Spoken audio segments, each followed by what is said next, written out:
It is that moment, the split second right before you have to do something you absolutely positively do not want to do. Your palms are sweaty, knees are weak, arms are heavy, as the poet once told us. Every instinct in your body is saying run the other way, but you can't run. There's no easy way out. The only way is through. So what do? You clench your jaw, you brace yourself, and you bite the bullet. Hi everyone, and welcome back to Phrases Explained, the channel where we dig up the weird, the wonderful, and sometimes the wildly unsettling history beneath the words and phrases we use every day. Today we are tackling a phrase that is synonymous with grit, stoicism, and facing the music. Today we are biting the bullet.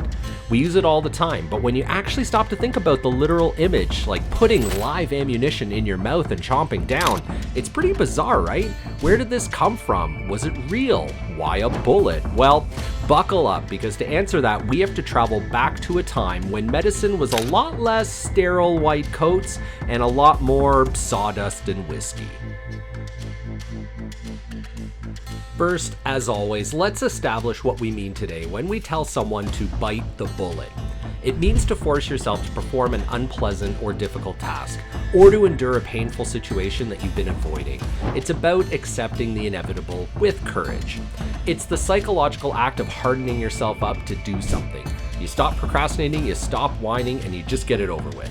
Today, the pain we are facing is usually, or at least hopefully, metaphorical. It's emotional or financial discomfort, but the origin of the phrase, it was not metaphorical at all. The pain, that was very, very real. To understand this phrase, you need to erase modern medicine from your mind. Forget ibuprofen, forget sterile operating rooms, and most importantly, forget anything really resembling a modern anesthetic. Before the widespread adoption of ether and chloroform in the mid-19th century, surgery was literally a waking nightmare. Picture this. You are a soldier on a battlefield during, say, the Napoleonic Wars or the American Civil War. You've taken a musket ball to the leg. The bone is shattered. The field surgeon takes one look at you and knows the only way to save your life is amputation. There's no time to transport you to a hospital. There are no painkillers strong enough to knock you out. Maybe a swig of whiskey or rum if you're lucky, but that's barely going to touch what's about to happen. The surgeon needs you to stay relatively still while they work, but the human body's reaction to blinding, searing pain is to thrash violently and to scream. If you're screaming, you might tense up in ways that make the surgeon's job harder.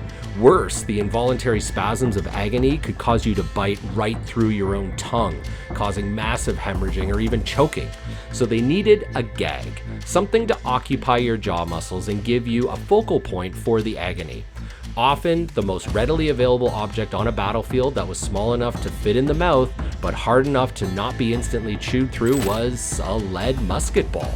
The theory goes that lead was the perfect material. It was hard, but slightly malleable. If you clenched down with all your might during the amputation, the lead would yield just enough so you wouldn't shatter your teeth, but it wouldn't break apart either. But was all this actually true? I mean, it's a cool story, but is it correct? Well, let's find out. So that is obviously a great story. It's visceral, it's tough.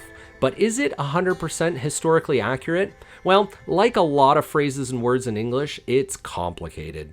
While bullets were almost certainly used in desperate situations because they were readily available, surgeons actually preferred other things. A thick leather strap was much better, much less likely to crack your molars for sure. And a piece of hardwood wrapped in cloth was also pretty common. Some historians argue that biting a small metal sphere is actually a super terrible idea, because it could easily slip down the throat and choke the patient right there in the middle of the operation. And by the way, there's another theory too. It suggests that the phrase originated not in surgery, but in military discipline.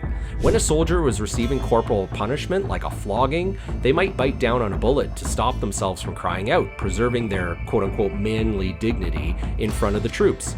So why did bite the bullet stick instead of bite the leather strap or bite the stick? Well, it's simple. It sounds cooler. It's more poetic. A bullet is a symbol of war, of violence, and of danger. Biting it is the ultimate act of defying that danger. So basically, it's just good branding. As anesthesia became more common in the late 19th century, the literal need to bite bullets faded away, probably for the best.